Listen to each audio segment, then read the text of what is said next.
Kersey. Well, good evening, everybody. And may I say thank you very much for coming, and how nice to see so many of you. You know, I think we've managed to fill the room, and that's all you can ask for in these circumstances. Not all is as ideal as I would have wished, and in particular I find that my words are being accompanied by the sound of automated popular music of some kind. But I feel sure that this can be remedied, otherwise it will give a somewhat incongruous impression as I start to speak to you. We thought you liked it. Kill the yes. May I say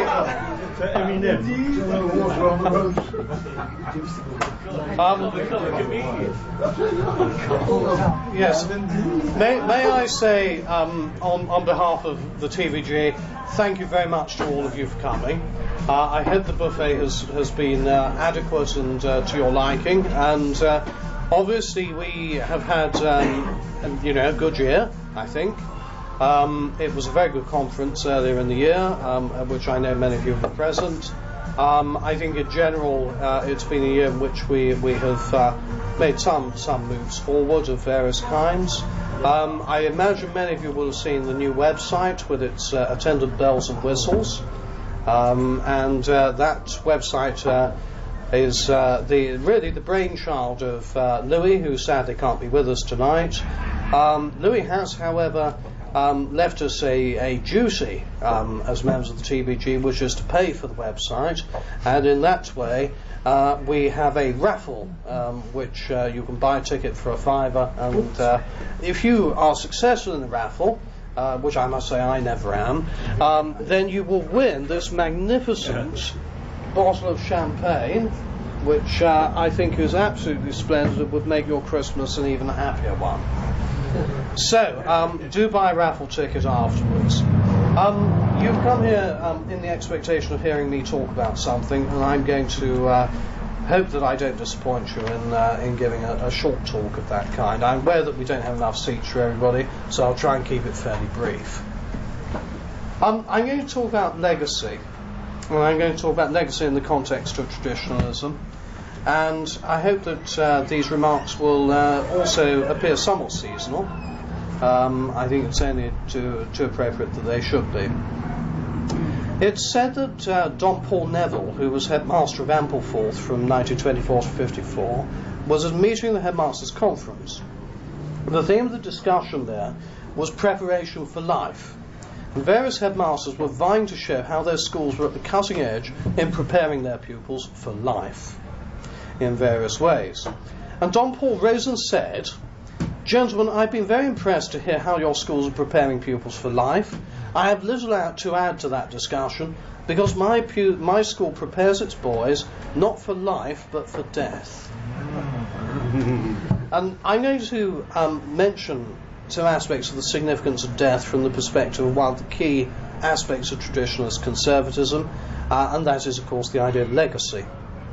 The concept of legacy is as integrated into our society here as the family itself.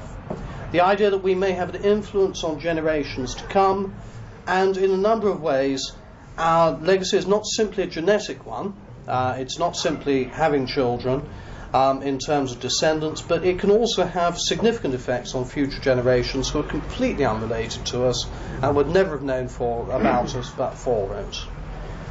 I would contend that if we seek to stand for positive values in our lives, we can also hope that when we're dead, those values will not merely continue, because all true values are eternal after all, but that our engagement with them can assist others in turn to discover and be enriched by them in various ways. When Edward Latimer, a London city merchant, died childless in 1624, he made several important provisions in his will. The will left a sum in trust that would provide 8 poor boys from Edmonton and another 8 from Fulham yearly on November the 1st, with a doublet, a pair of breeches, a shirt, a pair of woolen stockings and shoes. In return for being educated to the age of 13 at what was then known as a petty school, the boys had to wear the red cross from Latimer's coat of arms on their sleeves. Now, the trustees of Edward Latimer's will are under a duty to carry out the provisions of that will, and I quote, until the end of the world. The effect of Latimer's will has been very far-reaching. From the original 8 poor boys, the Latimer Foundation now has responsibility for 3 large and thriving schools, 2 in Hammersmith, 1 in Edmonton. And it was at the latter, which is the senior school of the Foundation, that I myself was educated. Had that not been so, I should never have heard of Edward Latimer. Instead, as in many other schools of a similar vintage, the founder was commemorated each year on Foundation Day, which had the notable benefit of being a half-day holiday. The lesson of what Latimer did can be summarised in this way. He was determined that the wealth he had created would not simply die with him, but would be used to nurture something that he believed in strongly. By establishing what would in modern times be termed a charitable bequest, he ensured that his estate would neither pass to distant relatives, although they did contest his will, nor into the clutches of government.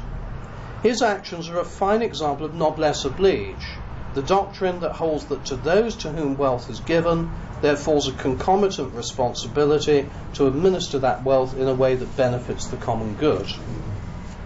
It will come as no surprise to those who have heard me talk before, many of whom are here today, that G.K. Chesterton is one of the writers to whom I make frequent reference. In his book Orthodoxy, Chesterton has this to say: tradition means giving a vote to the most obscure of all classes, our ancestors. It is the democracy of the dead. He continues, tradition refuses to submit to the small and arrogant oligarchy of those who merely happen to be walking about. All democrats object to men being disqualified by the accident of birth. Tradition objects to their being disqualified by the accident of death. Democracy tells us not to neglect a good man's opinion, even if he is our groom. Tradition asks us not to neglect a good man's opinion, even if he is our father.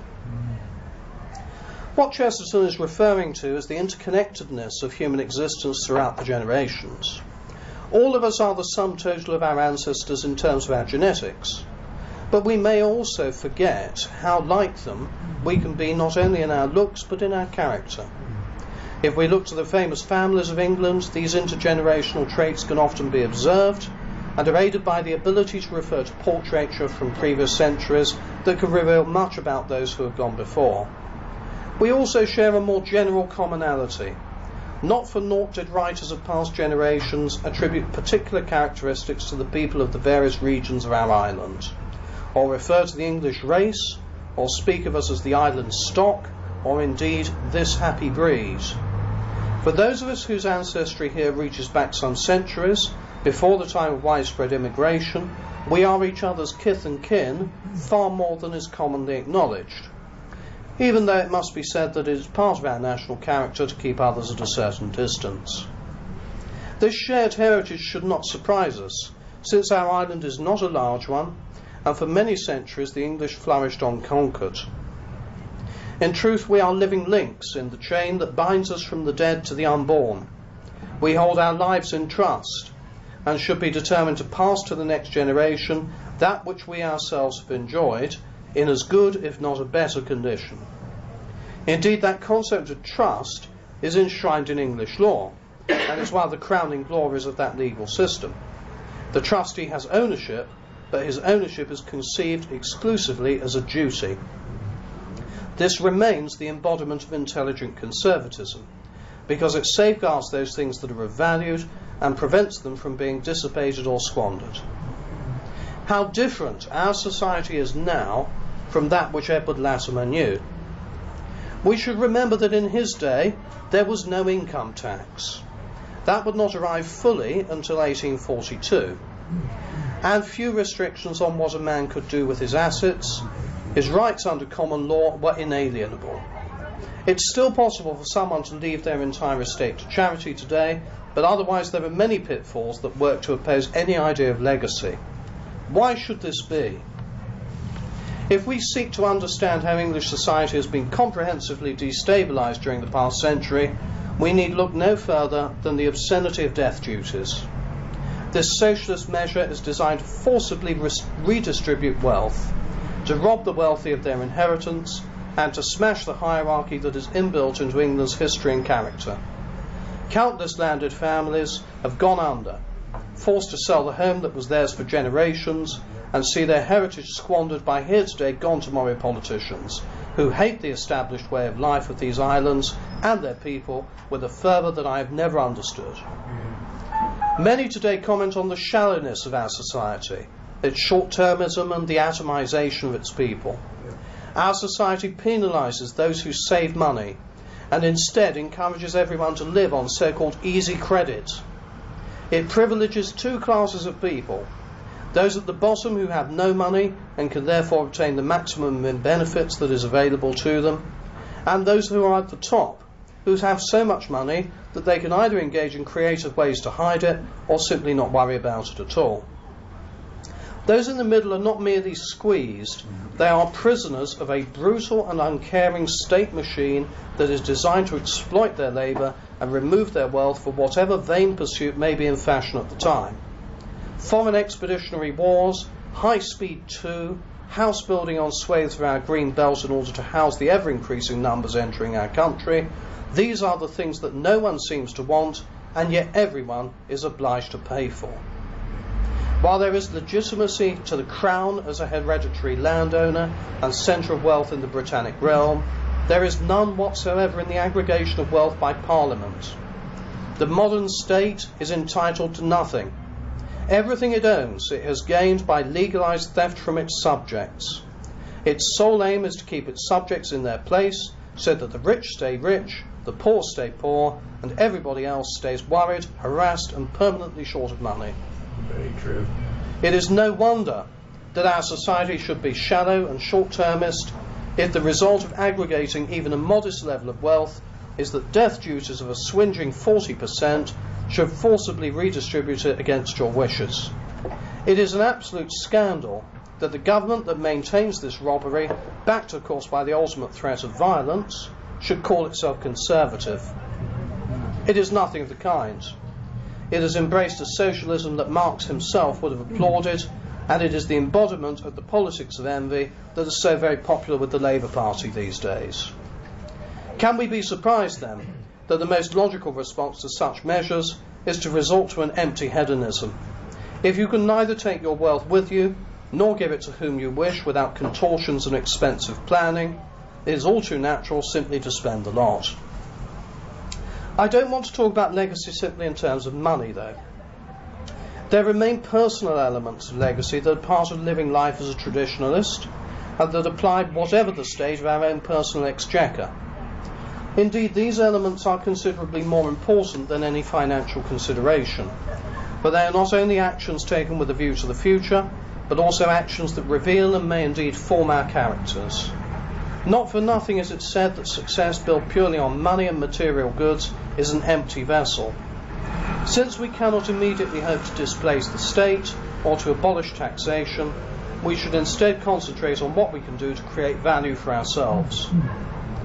The creation of value, of significance and of substance is something that will outlast us even if the things we have created no longer exist. Consider Socrates, a man who wrote nothing that survived him. Everything we know of his thought has been filtered through those who knew and were influenced by him, chiefly Plato and Xenophon, and also Aristophanes and Aristotle. For that matter, consider Jesus Christ, whose words were conveyed to us through his disciples. Theirs may be a barely tangible legacy, but they have created an immense sphere of influence throughout the entirety of Western civilization. What we see here is a chain not dissimilar to the genetic chain I described earlier, but here it is a chain of ideas, whereby one person influences another and in turn builds those ideas into his worldview. The philosophy expounded by Socrates and the different philosophy expounded by Jesus is not merely a set of dead ideas confined to the distant past. It is a living legacy, debated and discovered afresh by every generation. To leave a legacy even remotely approaching this brings a satisfaction far beyond that of materialism.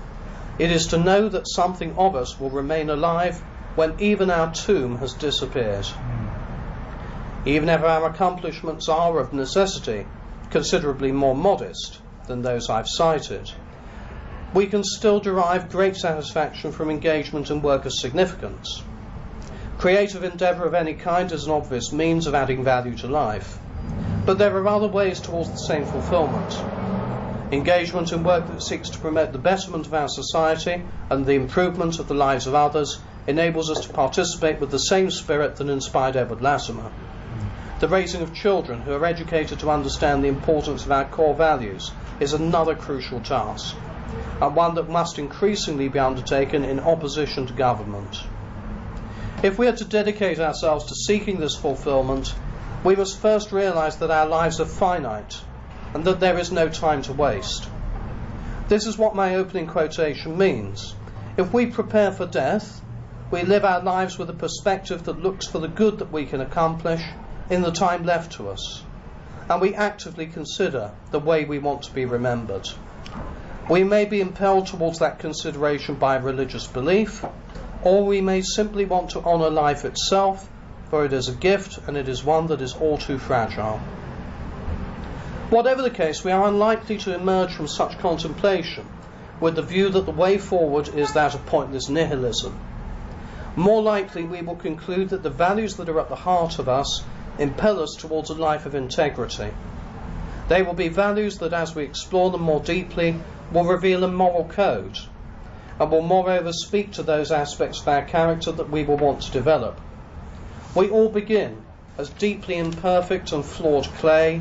We can mould ourselves into something that can transcend our past and achieve both self-respect and the respect of others. We may find our value in a job, but there is no reason why value should be confined there. What people do when they are not at work is an area that continually surprises and intrigues me. I was recently introduced to a phrase, which is a wonderful French phrase, and if I translate it, it means the violins of Ingres. Ingres was a famous French painter, and oddly enough, what he was best at was painting. But what he really liked doing was playing the violin. And so when that phrase is used, it means, where's your passion? What is it that you really like doing? Doesn't matter whether anybody else thinks you're any good at it. Some people I know balance their lives so that their work is merely a means of paying the bills, without interest in career or promotion. Their passion is explored outside any environment of financial reward, and may well be the better for it. And as for finance, all of us except the most impoverished can benefit from learning to live on less than we do. The consequence is greater financial freedom, and with that comes greater personal freedom. Whatever we do, its effect is to turn us outward. Spending time with others, particularly others who need us, is often one of the most valuable things we can do. What we are asked to do in such situations is not to give money, but to give of ourselves. We each have qualities and talents that can give pleasure and provide lasting enjoyment. Our lives are the better for sharing them. The impact we have on the lives of others is something that will outlast us. It is the most important legacy that most of us will have the chance to leave. It's not a coincidence, as I say, that I'm delivering this talk in Advent. Indeed, I did promise to others that it would be a morally improving talk, and I hope it's been so without becoming a sermon. It's easy in today's world to neglect our common humanity. It's one of the most frequent charges that's laid against us by those who oppose us, and I hope I've been able to counteract that impulse. Traditionalists may argue over exactly what it is that they are preserving, but I would maintain that it's a way of living in which people have context, where they feel a part of landscape, heritage, society and country in a way that binds them to their roots and enables them to, in turn, to engage in propagation. It is, in short, the opposite of the Marxist society that promotes merely alienation and consequent misery. And with that, I wish all of you a Merry Christmas.